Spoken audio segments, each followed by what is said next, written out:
Friends नमस्कार, स्वागत करती हूँ आप सभी का। पूरी उम्मीद करती हूँ कि आप सब बेहद अच्छे होंगे और अपनी पढ़ाई यथावत कर रहे होंगे। अब पढ़ाई की बात से जब या दिमाग में आता है कि पढ़ाई हम कर किस लिए रहे हैं कि यूपी टीजीटी पीजीटी एग्ज़ाम है और जैसे तैसे 3-4 सालों में एक डेट फिक्स हुई थी, उस पर भी भयंकर संकट मंडरा रहा है। वो भी डेट अभी तक कुछ क्लियर नहीं हो पाई कि जून में होना है, मई में होना है, वो भी सब तहस नहस हो गया है। अब समस्या ये कि यूपी टीजीटी पीजीटी जो कैंडिडेट्स थे वो बहुत ज़्यादा संकट में हैं, यानी कि उनके लिए तो चीज़ें अभी समझ ही नहीं है। हम पहले ही बात कर चुके हैं कि जो कैंडिडेट्स 4-4 साल से लगातार अपना घर छोड़ के अपनी तैयारी में ही प्रयासरत हैं, अब वो उनके लिए वो इसी पे ही थे कि एग्ज़ाम तो जो डेट मिल गई है कहीं ना कहीं एग्ज़ाम हो ही जाएगा, क्योंकि इतने लंबे समय के बाद अब समस्या ये आ रही अभी तक जो डेट कैंसिल हुई हैं उन पर भी कोई क्लियर डेट नहीं आ रही है। हम कहते हैं यदि आपको समय लेना है 10 से 15 दिन एक्स्ट्रा लेने हैं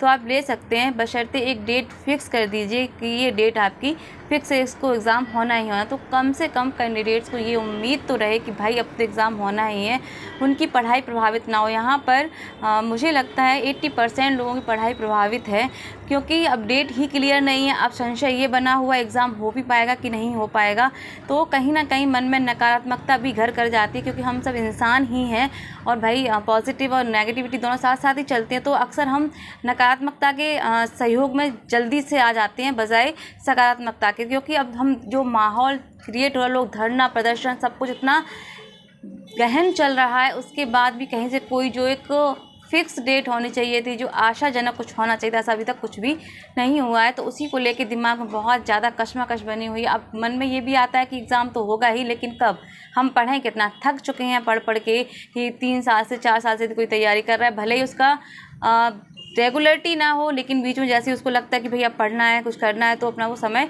देता है। अब खासकर एक समय के बाद लोग जॉब, जो गवर्नमेंट जॉब है उसके चक्कर में तो रहते ही हैं, तैयारी अपना समय काफ़ी बर्बाद कर देते हैं। और जहाँ आती है बात आर्थिक स्थिति की, वहाँ पर आर्थिक स्थिति से भी लोग काफ़ी जूझते हैं। तो ऐसे कैंडिडेट्स मैंने देखे हैं प्रयागराज में ही कि जो अपनी आर्थिक स्थिति से जूझते हुए भी वहाँ पर संघर्ष कर रहे हैं, सिर्फ इसलिए कि जल्दी से जल्दी कोई एग्ज़ाम अच्छा हो जाए पीजीटी या टीजीटी का, ताकि हम एक अच्छी जगह सेट हो जाएं। अब यहाँ पर होता क्या है, जैसे अब समय बढ़ता जा रहा है, लोग प्राइवेट जॉब भी कर रहे हैं, तो इस एग्ज़ाम की वजह से जो मई और जून में एग्ज़ाम होना था, उस एग्ज़ाम के रहते लोगों ने अपनी प्राइवेट जॉब भी छोड़ दी। वो इसलिए कि अब तो एग्ज़ाम होना ही इतना समय हो गया है, तब उनके लिए तो बहुत ज़्यादा समय। आजकल तो प्राइवेट जॉब लेना और उसमें नौकरी करना ही बहुत मुश्किल है, ये सभी जानते हैं। तो काफ़ी लोगों ने अपनी जॉब को भी छोड़ दिया कि कम से कम हम इस जॉब के लिए तैयारी करेंगे, परमानेंट जॉब के लिए, तो हम कहीं ना कहीं जो प्राइवेट जॉब का जो शोषण है उससे हम मुक्त हो जाएंगे।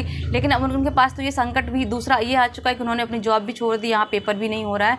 तो भाई स्थिति बहुत ज़्यादा विषम है कि ऐसे लोग जो अपने कैसे भी घर का पालन पोषण कर रहे थे, प्राइवेट जॉब करके अपना मेहनत मजदूरी जो भी कर रहे थे, वो उन्होंने क्या किया, इस एग्ज़ाम की वजह से सब कुछ त्याग दिया, सिर्फ अपनी पढ़ाई पर फोकस किया ताकि हम एक अच्छी सी जॉब ले लें। लेकिन वो भी कहीं दूर दूर तक नज़र नहीं आ रही कि ऐसा कुछ अब आगे संभव हो सकता है। तो भाई देखिए अपने स्तर से चीज़ें अब कैसे करनी है, सभी समझदार हैं, मैच्योर्ड है, तो आंखें खोलिए और थोड़ा सा अपने खुद के लिए अब सेल्फिश होना भी ज़रूरी है। यदि आप नहीं होंगे तो फिर जी भी नहीं पाएंगे इस दुनिया में। तो चीज़ों को अपने हिसाब से समझिए, करिए। और रही बात एग्ज़ाम की, उसकी तरफ बहुत ज़्यादा ध्यान देने की आवश्यकता नहीं है। जो आप वर्तमान में कर रहे हैं, मैं तो यही कहूँगी आप करते रहिए। और यदि पढ़ाई से आपका तारतम्य टूटा है तो उसको टूटने मत दीजिए, भले ही आप 6 घंटे नहीं दे रहे हैं तो 2 घंटे तो अवश्य दीजिए, तो उसको कंटिन्यूटी बनाए रखिए। तो इसी के साथ चीज़ें सोचिए समझिए, बाकी कैसी चल रही है अभी आपकी स्टडी, क्या है आपका मानसिक स्तर का लेवल, कैसी आपकी पढ़ाई का, क्या आप सोच रहे हैं, कमेंट में ज़रूर बताइएगा। बाकी आप लोग अपना ख्याल रखिएगा, स्वस्थ रहिए, मस्त रहिए। वाणी को दूंगी विराम। नमस्कार, जय हिंद, जय भारत।